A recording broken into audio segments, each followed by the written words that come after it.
നമസ്കാരം. എല്ലാവർക്കും പുതിയ വീഡിയോയിലേക്ക് സ്വാഗതം.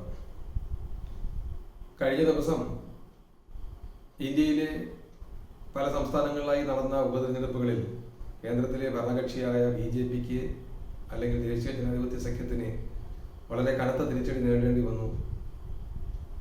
അത് ഒരു യാഥാർത്ഥ്യമാണ്. കാരണം കഴിഞ്ഞ ലോക്സഭാ തെരഞ്ഞെടുപ്പിൽ നമ്മൾ ഇതേ റിസൾട്ടാണ് കണ്ടത്. തെരഞ്ഞെടുപ്പിന്റെ സഖ്യരൂപീകരണവുമായി ഇന്ത്യ സഖ്യം മുന്നോട്ട് പോയത് കുറച്ചുകൂടി മുന്നേ ആയിരുന്നുവെങ്കിൽ, അതിന് യോജിച്ചുള്ള പ്രവർത്തനങ്ങൾ സാധ്യമാകുന്ന രീതിയിലായിരുന്നുവെങ്കിൽ തെരഞ്ഞെടുപ്പിന്റെ ഫലം മറ്റൊന്നായേനെ എന്നതാണ് യാഥാർത്ഥ്യം. മുൻകൂട്ടി സ്ഥാനാർത്ഥികളെ നിശ്ചയിച്ചുകൊണ്ട് പ്രചരണം ആരംഭിക്കുന്ന ഒരു സാഹചര്യം സൃഷ്ടിക്കുവാൻ ഇന്ത്യ സഖ്യത്തിനും അതിന് നേതൃത്വം നൽകിയ ഇന്ത്യൻ നാഷണൽ കോൺഗ്രസിനും കഴിഞ്ഞിരുന്നുവെങ്കിൽ ഇവിടെ കേന്ദ്രത്തിൽ മൂന്നാം മോഡി സർക്കാർ ഉണ്ടാകുമായിരുന്നില്ല എന്നുള്ളൊരു യാഥാർത്ഥ്യം കൂടി നമ്മുടെ മുന്നിലുണ്ട്. കാരണം മത്സരിച്ച തെരഞ്ഞെടുപ്പ് നടന്ന 13 സീറ്റുകളിൽ ഇന്ത്യ സഖ്യം നേടിയത് 11 സീറ്റുകളാണ് എന്നതാണ് ആ ഉപതെരഞ്ഞെടുപ്പിന്റെ വിജയവും ഒപ്പം തന്നെ അതിന് തിളക്കവും വർദ്ധിപ്പിക്കുന്നത് എന്നതാണ് യാഥാർത്ഥ്യം. BJPയുടെ പല സിറ്റിംഗ് സീറ്റുകളും അവർക്ക് നഷ്ടപ്പെടുന്ന ഒരു സാഹചര്യം ഉണ്ടായി എന്നതുകൂടി നമ്മൾ ഇതോടൊപ്പം കൂട്ടിച്ചേർക്കുമ്പോഴാണ് അതിൻ്റെ ഏറ്റവും വലിയ ഫലപ്രാപ്തി നമുക്ക് ബോധ്യമാകുന്നത്. ആ ഉപതെരഞ്ഞെടുപ്പുകൾ കഴിഞ്ഞു. ഇനി അടുത്ത കേരളത്തിൽ 2 നിയമസഭാ മണ്ഡലങ്ങളിലേക്ക് ഉപതെരഞ്ഞെടുപ്പുകൾ നടക്കാനുണ്ട്. ലോക്സഭാ മെമ്പർമാരായി 2 പേർ കളം മാറിപ്പോയ 2 സീറ്റുകൾ. പാലക്കാട് നിന്നും MLA ആയിരുന്ന ഷാഫി പറമ്പിൽ വടകര പാർലമെന്റ് മണ്ഡലത്തിലെ സ്ഥാനാർത്ഥിയായി മത്സരിക്കുകയും വമ്പിച്ച ഭൂരിപക്ഷത്തോടെ വിജയിക്കുകയും ചെയ്തു. കേരള നിയമസഭയിൽ മന്ത്രിയായിരുന്ന പട്ടികജാതി ക്ഷേമ വകുപ്പ് മന്ത്രിയായിരുന്ന രാധാകൃഷ്ണൻ ചേലക്കര പാർലമെന്റ് മണ്ഡലത്തിൽ നിന്ന് മത്സരിക്കുകയും അവിടെ MP ആയി തിരഞ്ഞെടുക്കുകയും ചെയ്തു, പാർലമെന്റ് അംഗമായി തിരഞ്ഞെടുക്കുകയും ചെയ്തു എന്നുള്ളതാണ് അവിടുത്തെ ചേലക്കര മണ്ഡലത്തിലെ ആലത്തൂർ പാർലമെന്റ് മണ്ഡലത്തിൽ നിന്ന് ജയിച്ചതോടുകൂടി ചേലക്കര നിയമസഭാ മണ്ഡലത്തിൽ ഉപതെരഞ്ഞെടുപ്പ് ഉണ്ടാകുന്നു എന്നുള്ളതാണ് യാഥാർത്ഥ്യം. രാധാകൃഷ്ണൻ ചേലക്കരയിലെ MLA ആയിരുന്നു. ആലത്തൂർ പാർലമെന്റിന്റെ കീഴിൽ വരുന്ന ചേലക്കര നിയമസഭാ മണ്ഡലത്തിൽ MLA ആയിരുന്നു രാധാകൃഷ്ണൻ. നമുക്ക് 2 മണ്ഡലങ്ങളെ കുറിച്ചും നമുക്ക് പരിശോധിക്കാം. അതിലാദ്യം നമുക്ക് ചേലക്കര നിയമസഭാ മണ്ഡലത്തിന്റെ കീഴിൽ വരുന്ന പഞ്ചായത്തുകൾ ഏതൊക്കെയാണെന്ന് പരിശോധിക്കാം.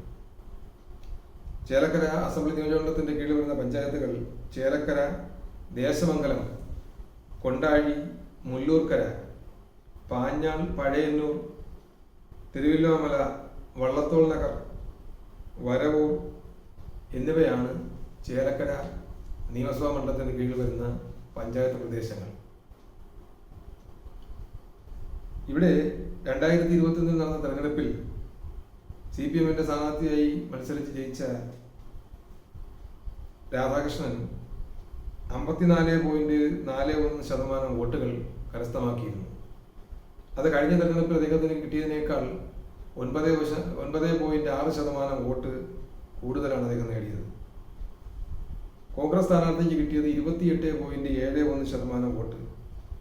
അതായത് കഴിഞ്ഞ തെരഞ്ഞെടുപ്പിൽ കിട്ടിയതിനേക്കാൾ 9.36% വോട്ട് കുറവാണ് കഴിഞ്ഞ പ്രാവശ്യം മത്സരിച്ച കോൺഗ്രസ് സ്ഥാനാർത്ഥിക്ക് അവിടെ നിന്നും കരസ്ഥമാക്കാൻ കഴിഞ്ഞത്. BJP കഴിഞ്ഞ തെരഞ്ഞെടുപ്പിൽ 15.68% വോട്ടുകൾ ആണ് വാങ്ങിയത്.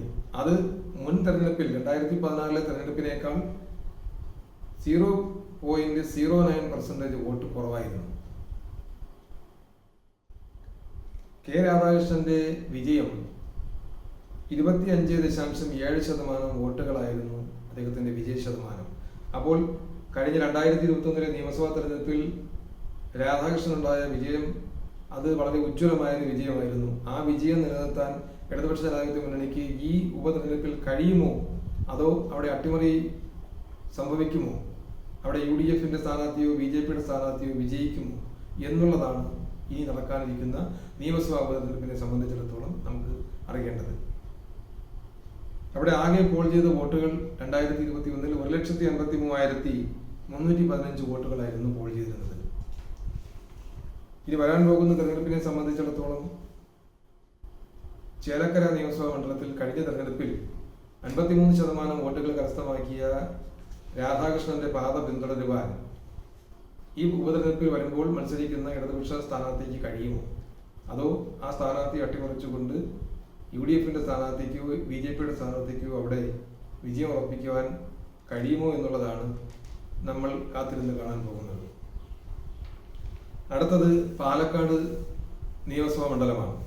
പാലക്കാട് ലോക്സഭാ മണ്ഡലത്തിൽപ്പെട്ട പാലക്കാട് നിയമസഭാ മണ്ഡലത്തിൽ പ്രധാനമായും വരുന്നത് പാലക്കാട് നഗരസഭ, കണ്ണാടി, പിരായിരി, മാത്തൂർ എന്നീ പഞ്ചായത്തുകളാണ്. 3 പഞ്ചായത്തുകളും പാലക്കാട് നഗരസഭയും ചേർന്നതാണ് പാലക്കാട് നിയമസഭാ നിയോജകമണ്ഡലം. കഴിഞ്ഞ തെരഞ്ഞെടുപ്പിൽ 2021 നടന്ന തെരഞ്ഞെടുപ്പിൽ ഇന്ത്യൻ നാഷണൽ കോൺഗ്രസിന്റെ സ്ഥാനാർത്ഥിയായി മത്സരിച്ച ഷാഫി പറമ്പിൽ 38.06% വോട്ടുകൾ ആണ് കരസ്ഥമാക്കിയത്. ആ വോട്ട് നേടിയാണ് അദ്ദേഹം അന്ന് വിജയിച്ചത്. അത് മുൻപക്ഷത്ത് 2014 തെരഞ്ഞെടുപ്പിൽ അദ്ദേഹത്തിന് കിട്ടിയതിനേക്കാൾ 3.73% വോട്ടുകളുടെ കുറവ് ആയിരുന്നു എന്നതാണ് കഴിഞ്ഞ തെരഞ്ഞെടുപ്പിന്റെ പ്രത്യേകത. ആ തെരഞ്ഞെടുപ്പിൽ BJP 35.34% വോട്ടുകൾ നേടിയിരുന്നു, 2ാം സ്ഥാനത്തെത്തി. അത് കഴിഞ്ഞ തവണ അതിനു മുന്നത്തെ 2014 തെരഞ്ഞെടുപ്പിൽ BJPക്ക് കിട്ടിയതിനേക്കാൾ 6.26% വോട്ടുകൾ കൂടുതലായിട്ട് നേടാൻ കഴിഞ്ഞ തെരഞ്ഞെടുപ്പിൽ BJPക്ക് കഴിഞ്ഞു. ശക്തമായ ത്രികോണ മത്സരം ഉണ്ടാക്കിക്കൊണ്ട് ഷാഫി പറമ്പിന് തൊട്ടു പിന്നിലായി വോട്ടുകൾ നേടി 2ാം സ്ഥാനത്തെത്താൻ BJPക്ക് കഴിഞ്ഞ തെരഞ്ഞെടുപ്പിൽ കഴിഞ്ഞു. അവിടെ മൂന്നാമതെത്തിയത് CPM ആണ്. CPMന് 25.64% വോട്ടുകളാണ് കിട്ടിയത്. ആ വോട്ടുകൾ 2016 CPMന് കിട്ടിയതിനേക്കാൾ 2.43% വോട്ടുകളുടെ കുറവ് അതിലുണ്ടായി എന്നതാണ് യാഥാർത്ഥ്യം. അവിടുത്തെ യാഥാർത്ഥ്യം എന്ന് പറയുന്നത് കഴിഞ്ഞ തെരഞ്ഞെടുപ്പിൽ കിട്ടിയതിനേക്കാൾ 2.43% വോട്ടുകൾ CPMന്റെ സ്ഥാനാർത്ഥിക്ക് കുറച്ചാണ് കിട്ടിയതെന്നതാണ്. കഴിഞ്ഞ തെരഞ്ഞെടുപ്പിൽ ഷാഫി പറമ്പിൽ ജയിച്ച മാർജിൻ 2.71% വോട്ടിന്റെ മാർജിനിലാണ് ജയിച്ചത്. അതായത് കേവലം 3859 വോട്ടുകളുടെ ഭൂരിപക്ഷത്തിലാണ് കഴിഞ്ഞ തെരഞ്ഞെടുപ്പിൽ ഷാഫി പറമ്പിൽ അവിടെ നിന്നും ജയിച്ച് MLA ആയത്, പ്രതിപക്ഷ MLA ആയത്. അന്ന് 1,42,104 വോട്ടുകളാണ് പാലക്കാട് നിയമസഭാ മണ്ഡലത്തിൽ പോൾ ചെയ്തത്. ഇനി നടക്കാൻ പോകുന്ന ഉപതെരഞ്ഞെടുപ്പിൽ അവിടെ വളരെ ശക്തമായ രീതിയിലുള്ള ത്രികോണ മത്സരം നടക്കാൻ സാധ്യതയുണ്ട് എന്നതാണ് യാഥാർത്ഥ്യം. കാരണം കഴിഞ്ഞ തെരഞ്ഞെടുപ്പിൽ കപ്പിലും ചുണ്ടിനുടെയും നഷ്ടമായ സീറ്റ് പിടിച്ചെടുക്കുന്നതിന് വേണ്ടി BJPയുടെ ഭാഗത്തു നിന്നും വളരെ ശക്തമായിട്ടുള്ള പ്രചരണ പ്രവർത്തനങ്ങൾ അത് ചേലക്കരയിലും ആരംഭിച്ചിട്ടുണ്ട്, ഒപ്പം പാലക്കാടും ആരംഭിച്ചിട്ടുണ്ട്. കോൺഗ്രസും അതിന്റെ പ്രവർത്തനങ്ങൾ 2 മണ്ഡലങ്ങളിലും ആരംഭിച്ചിട്ടുണ്ട്. പക്ഷേ പാലക്കാടിനെ സംബന്ധിച്ചിടത്തോളം BJP അതിശക്തമായ രീതിയിൽ പ്രവർത്തനം നടത്തി ആ മണ്ഡലം പിടിച്ചെടുക്കുക എന്ന ലക്ഷ്യത്തോടു കൂടിയാണ് അവരുടെ ഇപ്പോഴത്തെ പ്രവർത്തനങ്ങൾ എന്നതുകൊണ്ട് തന്നെ വരാൻ പോകുന്ന ഉപതെരഞ്ഞെടുപ്പിൽ പാലക്കാട് നിയമസഭാ നിയോജകമണ്ഡലത്തെ സംബന്ധിച്ചിടത്തോളം അവിടുത്തെ പ്രവർത്തനങ്ങൾ അത് വളരെയധികം ശക്തമായ രീതിയിലുള്ള ത്രികോണ മത്സരത്തിലേക്ക് പോകും എന്നതാണ് യാഥാർത്ഥ്യം.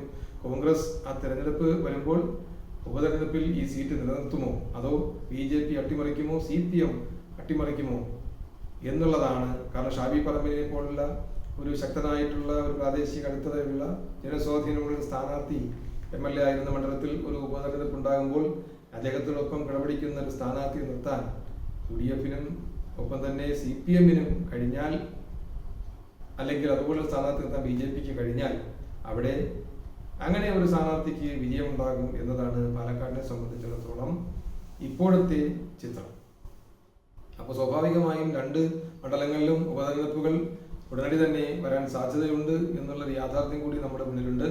അത്തരമൊരു തെരഞ്ഞെടുപ്പ് ഉണ്ടായിക്കഴിഞ്ഞാൽ പാലക്കാട്, ചേലക്കര നിയമസഭാ മണ്ഡലങ്ങൾ, ഈ മണ്ഡലങ്ങൾ വിധിയെഴുതുന്നത് സ്വാഭാവികമായിട്ടും കേരളത്തിൽ അടുത്ത് വരാൻ പോകുന്ന തദ്ദേശ ഭരണ തെരഞ്ഞെടുപ്പുകളിലും നിയമസഭാ തെരഞ്ഞെടുപ്പിലും അതൊരു ചൂണ്ടുവലയായി തീരും എന്നതുകൂടി കണക്കിലെടുത്തായിരിക്കണം മുന്നണികൾ സ്ഥാനാർത്ഥികളെ നിശ്ചയിക്കുകയും പ്രവർത്തനങ്ങൾ ആരംഭിക്കുകയും ചെയ്യേണ്ടത് എന്നതാണ് ഇപ്പോഴത്തെ രാഷ്ട്രീയം നമ്മളെയും പാർട്ടികളെയും ബോധ്യപ്പെടുത്തുന്നത് എന്നതാണ് യാഥാർത്ഥ്യം.